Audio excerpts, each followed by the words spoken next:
The parents of a 13-year-old boy who died participating in a TikTok Benadryl challenge. The challenge involves taking a dozen or more pills to trip out or hallucinate. Benadryl can kill you, and it can take your life. It can cause permanent damage.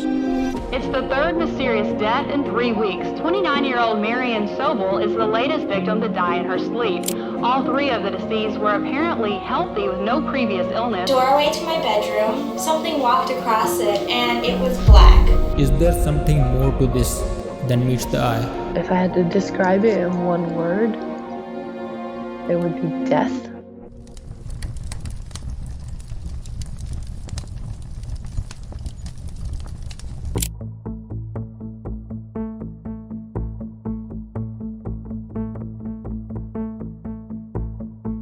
इन 2020 एक challenge internet पे बहुत speed से viral होना start हो जाता है, mainly TikTok पर। ये चैलेंज था द बेनेड्रिल चैलेंज। इस चैलेंज में पार्टिसिपेंट्स को 10, 12, 15 इतने लार्ज अमाउंट्स में बेनेड्रिल के टैबलेट्स लेना होता था। आई नो ये थोड़ा वियर्ड साउंड हो रहा होगा क्योंकि इंडिया में हमने मोस्टली बेनेड्रिल सिरप के फॉर्म में देखा है बॉटल्स में, जो कि खांसी वगैरह को ट्रीट करने के लिए लोग यूज करते हैं। बट बाहर के कंट्रीज में, अमेरिका वगैरह में ये पिल्स के फॉर्म में भी आता है, गोली के फॉर्म में भी मिलता है। बेनेड्रिल बना होता है DPH नाम के सब्सटेंस से, जिसका मतलब है डाइफेनहाइड्रामीन। इस ड्रग का overdose can literally kill you.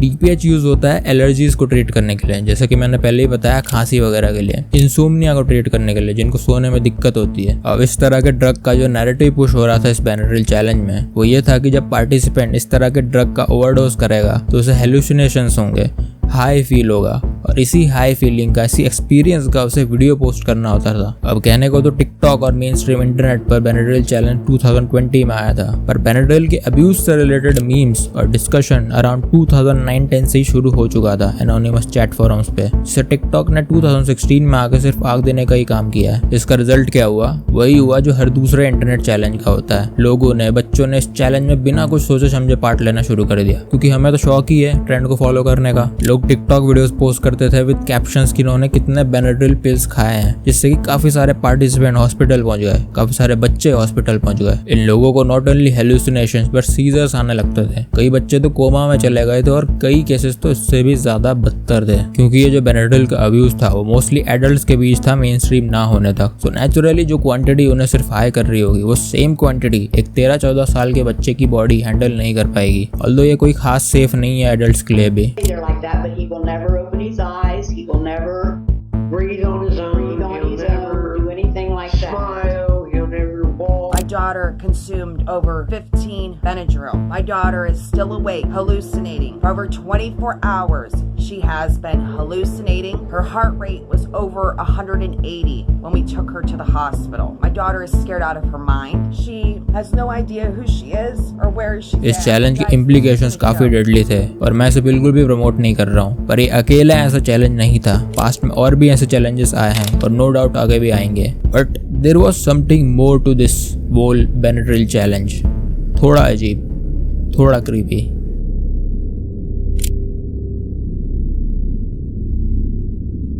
जितने भी लोग बेनेड्रिल ड्रग का ओवरडोज करते थे, फिर चाहे वो चैलेंज के आने के बाद हो या उसके पहले भी, जस्ट हाई होने के लिए हो, ये लोग अलग अलग चैट फोरम्स पे, सोशल मीडिया पर अपना अपना एक्सपीरियंस शेयर करते थे कि उनके साथ क्या हुआ, उन्हें क्या फील हुआ। बट इन सभी लोगों के एक्सपीरियंस में कुछ वियर्ड बात थी। इन सभी लोगों की स्टोरीज में देखा गया कि कुछ चीजें, कुछ एक्सपीरियंसेस ऐसे थे जो कि मोस्ट लोगों के साथ कॉमन थे। यानी तुम ये देखो कि इस दुनिया में इतने सारे लोग हैं बट सभी को सेम चीज दिख रही है, सिमिलर एक्सपीरियंस हो रहे हैं। कैसे हो सकता है ऐसा? सभी के सभी लोग एक मिस्टीरियस फिगर को देखने की बात किया करते थे, एक डार्क एंटिटी, एक डार्क कैरेक्टर को देखने की बात किया करते थे। मैंने तुम्हें अपनी रेडिट वाली वीडियो में बताया था कि हर वियर्ड चीज जो तुम सोच सकते हो, इसके बारे में तुम्हें एक सब रेडिट बनाओ मिल जाएगा। 2014 में रेडिट पर एक सब रेडिट बनता है DPH नाम से, जिसमें इसी ड्रग से रिलेटेड, बेनेड्रिल से रिलेटेड लोग बातें किया करते थे और इसका ओवरडोज करने वाले लोग अपने एक्सपीरियंस शेयर करते थे। इस सब रेडिट के पिंड पोस्ट में DPH गाइड 2.0 नाम से एक पोस्ट है, जिसमें बेसिकली बेनेड्रिल के अब्यूज वैल्यूज से रिलेटेड फैक्ट्स एंड फिगर्स दिए हुए हैं। तुम अभी भी जाके सब रेट और पोस्ट दोनों को ही देख सकते हो। खास बात यहाँ पर यह थी कि इस पोस्ट में आगे एक लिस्ट दी हुई थी जिसमें उन चीजों के नाम थे जो कि लोगों को एक्सपीरियंस होती थी बेनेड्रिल चैलेंज या उसके ओवरडोज के बाद। And here is the creepy part, almost 51% लोगों ने शैडो पीपल को देखने की बात कही है, वहीं 21% लोगों ने हैटमैन को देखने की बात कही है। अब जिनको नहीं पता है, शैडो पीपल जिसको कि जिन भी कहते हैं, मैं तुम्हें सिंपलेस्ट वे में समझाऊं तो कई लोग मानते हैं कि वो एक तरह के घोस्ट है, स्पिरिट है, जो कि एक शैडो होते हैं, परछाई होते हैं, बट जिंदा होते हैं, लिविंग होते हैं, यानी शैडो का बना हुआ एक humanly figure.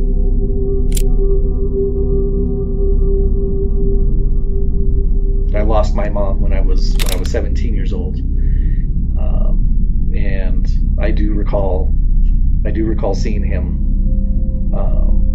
I remember seeing him at the funeral, sitting there at the funeral, at the graveyard, and there's trees and that kind of stuff, and it's just kind of off by one of the trees, just standing there. अब एक figure जिसको सबसे ज्यादा associate करते हैं shadow people के साथ, तो वो है हैटमैन। हैटमैन को कई लोग एक फेनोमेना मानते हैं और कई लोग इसे सिर्फ एक अर्बन लेजेंड मानते हैं। हैटमैन को जनरली स्लीप पैरालिसिस, हेलुसिनेशन से एसोसिएट किया जाता है, यानी सिर्फ इसी स्टेट में उसे देखा जा सकता है, बट ऐसा जरूरी नहीं है। इतना मैंने पढ़ा है, कई लोगों ने ओवर द इयर्स अपने एनकाउंटर शेयर किए हैं हैटमैन को देखने के, जब वो कम्प्लीटली जाग रहे होते थे। What I saw, I was sitting on my bed and the doorway to my bedroom, something walked across it and it was black. I don't know if there are like black ghosts out there, but it was black. Like a dark, like there's nothingness, which is terrifying. Like it's just empty. Like you're staring right into the void of nothingness. हैटमैन को लोग describe करते हैं as a demonic entity जिसका structure तो human की तरह है, but कोई डिटेल्स नहीं है। वो सिर्फ एक शैडो फिगर है, एक घोस्ट की तरह, जो कि एक हैट और लॉन्ग कोट पहनता है। एंड ऐसा मानते हैं कि जिस दिन वो तुम्हें दिखेगा वो सिर्फ तुम्हें दिखेगा और कोई भी तुम्हारी बात पे विश्वास नहीं करेगा। कई लोगों ने एक्सपीरियंस किया है कि हैटमैन बहुत ज्यादा लंबे होते हैं, वो लगभग 6 से 10 फीट के होते हैं और समटाइम्स उनकी सिर्फ आंखें दिखती हैं जो कि मोस्टली व्हाइट या रेड होती हैं। इमेजिन तुम्हारे रूम के एक कोने में एक बड़ी सी परछाई आ जाए जो कि एक हैट पहने हुआ ह्यूमन की तरह दिख रही है, but there is nothing to see, सिर्फ डार्कनेस है। That is हैटमैन।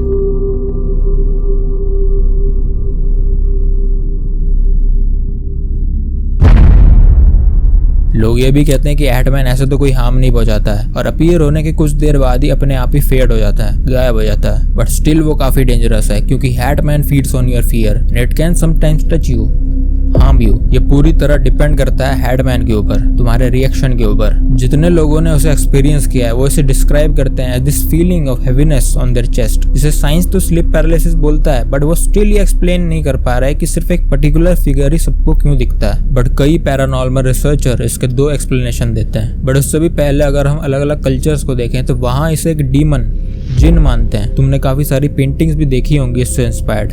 मैं जिन में ज्यादा बिलीव करता हूँ। जिन क्या है? जिन्स जो होते हैं, जैसे फॉर एग्जाम्पल कहा गया है कि हमारे जो किताबें और पढ़ते हैं उसमें कि जिन्स जो इंसान जो होते हैं वो 4 चीज़ों से बना है, आग, पानी, मिट्टी, हवा। इन चारों चीज़ों का मिश्रण एक इंसान है। जी, जिन जो होते हैं वो आग के बने होते हैं और उनके पावर, उनकी जिंदगी बहुत ज़्यादा होती है इंसानों से, 2000, 4000, 5000 साल के होते हैं। वो कोई भी शेप धारण कर सकते हैं, कोई भी रूप धारण कर सकते हैं और कभी कभी लोगों के अंदर भी आ सकते हैं। तो ये एक्सेस उनका एक जोन होता है और हमारी तरह होते हैं, उसमें अच्छे भी होते हैं, बुरे भी होते हैं। अच्छा, then there is what they do, black magic. तो ये ब्लैक मैजिक जो करते हैं लोग, ये किसी तरह से ये जो जिन्स होते हैं, जो बुरे होते हैं, उनको काबू में लेने के लिए देयर आर सर्टेन जो भी टेक्निक्स और डीड्स और वर्ड्स और व्हाटएवर, वो करा के आप उनको अपने बंदिश में ले लेते हो, and they don't like that. So the moment they get a chance, they will kill you.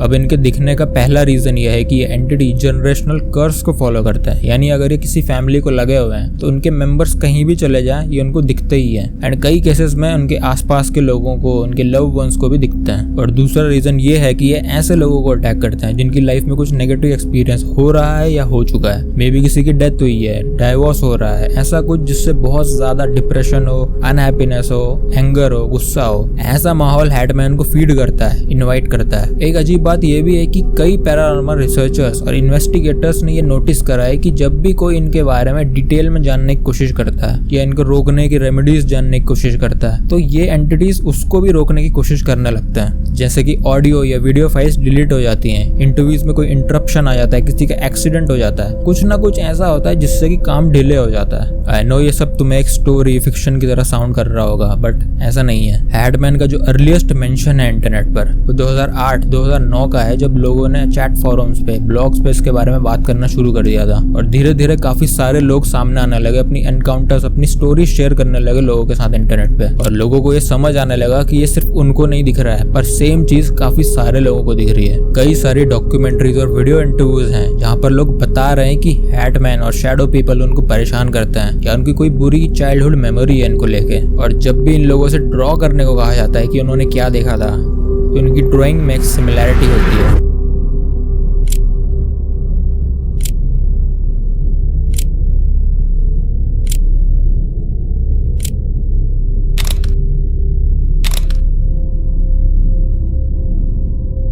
One of the people जिसने इस चीज को काफी अर्ली ऑन नोटिस कर लिया था उसका नाम था टिमोथी ब्राउन। और हम बात कर रहे हैं अर्ली 20s की, तब इंटरनेट कोई खास था नहीं इतना। टिल जब टिमोथी का खुद का पर्सनल एक्सपीरियंस हुआ हैटमैन को लेके और उसने कुछ और सिमिलर स्टोरीज पढ़ी इंटरनेट पे, तो उसे लगा कि शायद और भी लोग हैं अराउंड द ग्लोब जिनको सिमिलर चीज एक्सपीरियंस हो रही होगी। And this was the beginning of the Hatman project.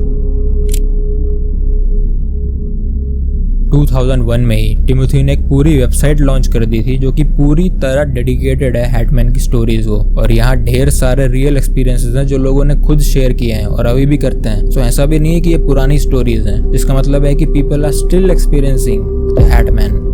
तुम खुद जाके इन रियल स्टोरीज को पढ़ सकते हो। एंड मैं यहाँ पर किसी को भी इंक्लूड नहीं कर रहा हूँ फिलहाल तो, बट अगर तुम चाहते हो कि मैं फ्यू सिलेक्टेड को नरेट करूँ तो तुम मुझे कमेंट करके बता सकते हो।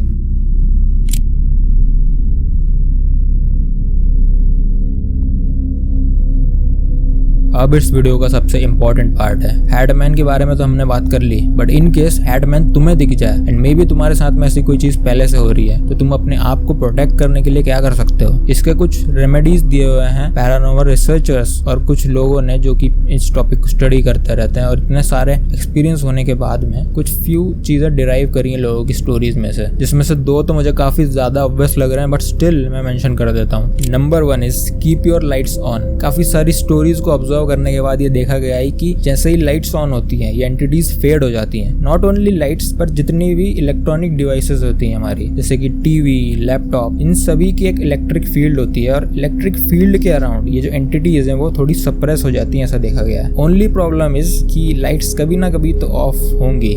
Number 2 is prayer. Her religion में एक ना एक ऐसी प्रेयर होती है जो कि ऐसी डिमोनिक एंटिटीज को दूर करने के लिए बोली जाती है। सो ऐसा देखा गया है कि इस तरह की जो प्रेयर्स हैं वो काफी ज्यादा हेल्प करती हैं लोगों को इस तरह की सिचुएशन में अपने आप को प्रोटेक्ट करने के लिए। नंबर 3 इज ये जो भी इमेज है हैटमैन की जो तुम्हें दिखाई देती है, डजंट मैटर, इसके साथ में अगर तुम कोई पॉजिटिव इमेज एसोसिएट कर पाओ तो ये भी काफी ज्यादा हेल्प करता है लोगों को, ऐसा नोटिस किया गया है, जिससे कि काफी ज्यादा कम हो जाता है हैटमैन दिखना लोगों को। लास्ट रेमेडीज कि ये जो एंटिटीज हैं इनका जो ब्रीडिंग ग्राउंड होता है वो होता है negative emotion, negativity. So if you can put your shit together ये एंटिटीज दिखना तुम्हें अपने आप कम हो जाएंगी। साइंस की माने तो ये सिर्फ एक साइकोलॉजिकल दिक्कत है, मेंटल दिक्कत है, और मैं खुद भी यही मानना चाहता हूँ। बट हैटमैन की क्रीपी बात यही है कि आखिर ऐसा कैसे पॉसिबल है कि जिन लोगों को पहले से पता ही नहीं है हैटमैन के बारे में उनको भी ये एक्सपीरियंसेस हो रहे हैं इतने लार्ज स्केल पे। This definitely makes me question, is there something more to this than meets the I.